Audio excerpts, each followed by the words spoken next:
In late 1922, 19-year-old Catherine Wolfe Donahue began a promising painting job at the Ottawa, Illinois factory of the Radium Dial Company, the United States' premier luminous wristwatch manufacturer. Her assignment: straighten the paintbrushes with her lips and furnish the watches with a special radium paint. However, only after a few years of work, Catherine felt dizzy and fatigued, and by the end of the decade, her jawbone heavily deteriorated, and a tumor appeared on her hip. But Donahue was not alone, as numerous other factory workers were experiencing the same symptoms. In the face of injustice, these radium girls united, challenging their employers over the grim, hazardous working conditions. This is the story of the Radium Girls who, through their sacrifice and unwavering spirit, pioneered a new frontier for labor rights in the modern era. The turn of the 20th century, known as the Gilded Age, marked a period of rapid government-sanctioned industrialization and a newfound focus on profit over people. To compete in the wristwatch industry, the Radium Dial Company decided to utilize radium to add luminescent shine to their watches, creating a product they called Luna. These watches were a show-stopping hit with party-loving consumers of the Roaring Twenties, many of whom were women who had just gained the right to vote and now needed a proper accessory to match the liberating stature of high fashion. Many young women also found themselves in high demand for new wristwatch manufacturing work, as employees saw their small hands most suitable for the exacting, detailing work of luminescent watch painting and design. The appeal of radium? 4 years after Marie and Pierre Curie discovered the element in 1898, news spread that radium could treat cancer after successful tests in Vienna and New York, and a misguided cure-all radium craze subsequently transfixed the world during the 1920s. Working with radium, the so-called panacea to all ailments, became considered a prestigious job. But even so, the dangers of radiation exposure were never truly unknown. The Curie's tests had shown that radiation could cause small burns, and a French scientific study during World War I confirmed that radiation could destroy large swaths of human cells. Factory owners knew of radium's dangers too. Male workers were always suited in protective equipment when extracting metal, but no such equipment or warning of danger was left for young, expendable women. Workers like Donahue were tasked with licking radium-226 coated brushes to a fine tip before painting numbers and graduations on watch dials. Furthermore, the women would paint their teeth and nails to surprise their boyfriends, and wear their best dresses on the job so that they would glow while dancing at night. As far as the girls knew, radium was simply a further means of beautification. However, this reality would begin to crack when Grace Fryer, a former employee of the United States Radium Corporation in New Jersey, began to physically deteriorate by 1922. Her teeth fell apart, her jaw developed an abscess, and her eyes were clouded with pain.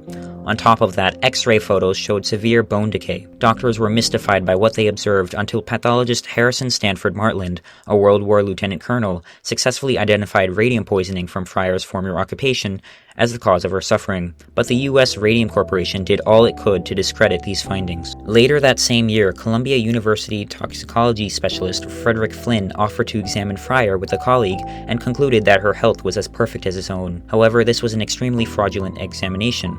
Flynn was an unlicensed practitioner on U.S. Radium's payroll, and his colleague was in reality the vice president of the company.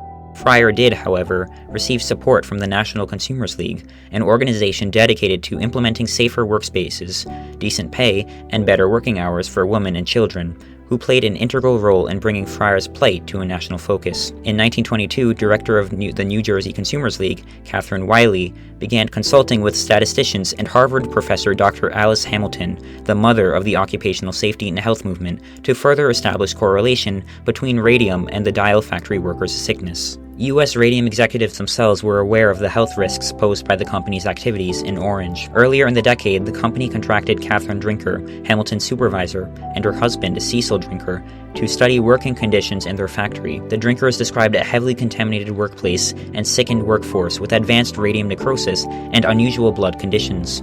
They highlighted the utter lack of realization of the dangers inherent in the material which was being manufactured, demonstrating the lack of value the company held for their workers. The researchers' report recommended major changes in the manufacturing methods of the factory, but U.S. Radium Corporation President Arthur Roeder threatened to sue if the report was released, and instead released a forged copy to the New Jersey Department of Labor that praised the excellence of the factory environment. The Consumers League, informed of the fraud, encouraged the ultimate release of the unadulterated report and championed legislation that legalized compensation for victims of radium poisoning.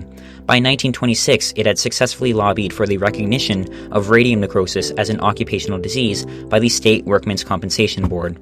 But even with all of her support, Fryer struggled to find a lawyer until young Raymond H. Berry finally took up her case in 1927. He presented the lawsuit in a New Jersey court on May 18, 1927, also representing 4 other ghost girls, pale from sickness, who had joined the suit.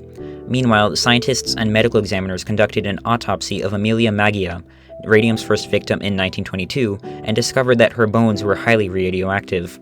It became clear that she had not died of syphilis, as had been falsely reported, but rather sustained exposure to radium, a subtle death-dealing menace. As news of the findings circulated, it became clear that the Radium Girls were in for an early, prolonged, painful death. To strengthen support, Hamilton approached world-class reporter Walter Lippmann to help generate public sympathy. Lippmann, a liberal journalist for publisher Joseph Pulitzer's New York World, did not hold back his criticism of the heartless proceedings. The controversy eventually transformed into a national matter as media outlets began to broadcast the girls' stories. Reporters like Lippmann were instrumental in generating public support for Radium's victims and bringing the occupational safety movement to a national stage. After 3 grueling years in court, widespread public support and anger culminated in an out-of-court settlement. The 5 plaintiffs would each receive $10,000 and $600 every remaining year of their lives, and compensation for current and future medical expenses from U.S. Radium, a far cry from their original ask of $250,000. Despite the settlement, some onlookers felt as though the Radium Girls had been cheated, as they found that Judge William Clark, who presided over the case, was a stakeholder in the company. The case's conclusion led to further plant investigations that culminated in a meeting between the Consumers League and Surgeon General Hugh S. Cumming to determine proper safety standards. The meeting led to the establishment of 2 committees, one to investigate existing working environments, and the other to recommend proper protection for workers. Similar events unfolded in Ottawa, Illinois, with Catherine Donahue and her fellow Radium Girls. In 1935, attorney Leonard Grossman represented them against the Radium Dial Company, who blamed the element mesothorium for the death in New Jersey. After 3 years, Grossman was able to secure a settlement, largely thanks to a deathbed confession from Donahue. All subsequent company appeals were denied by the Supreme Court, and its facilities were forced shut nationwide. The Radium Girls' tenacity and bravery in the face of their own impending doom established a precedent for the right of the employee to sue for labor violations.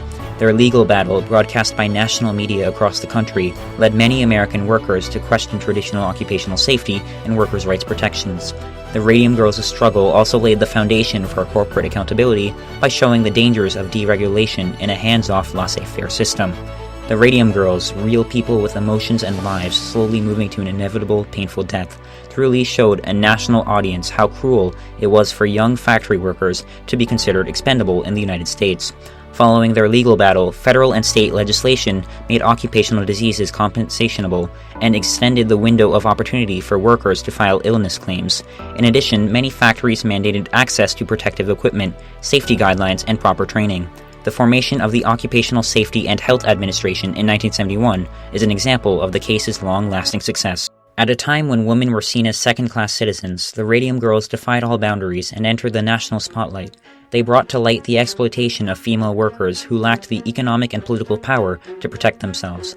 The Radium Girls fought for fair compensation, healthcare coverage, and recognition of the value of female work and life. In an age where labor fights were dominated by men, the Radium Girls intertwined the fight for labor with women's rights as the leaders of their own lawsuits.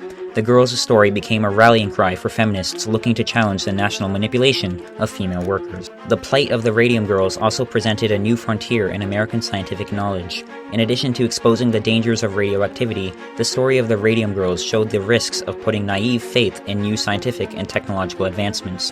What was initially a scientific breakthrough became a cautionary tale of ignorance and corporate greed. The girls' story highlights the importance of proper scientific research and ethical consideration in the workplace. In addition, the Radium Girls' case encouraged further radium research by the National Center for Human Radiobiology. Detailed information about 2,433 related dial cases was obtained, producing priceless analysis about radium's effects on the human body. The story of the Radium Girls is one that demonstrates the bravery and determination of the human soul.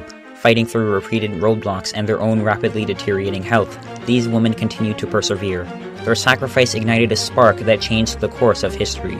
Through their struggles, the Radium Girls paved the way for safer working conditions, greater public awareness of the dangers of hazardous substances, and stronger protections for workers' rights, especially those for women.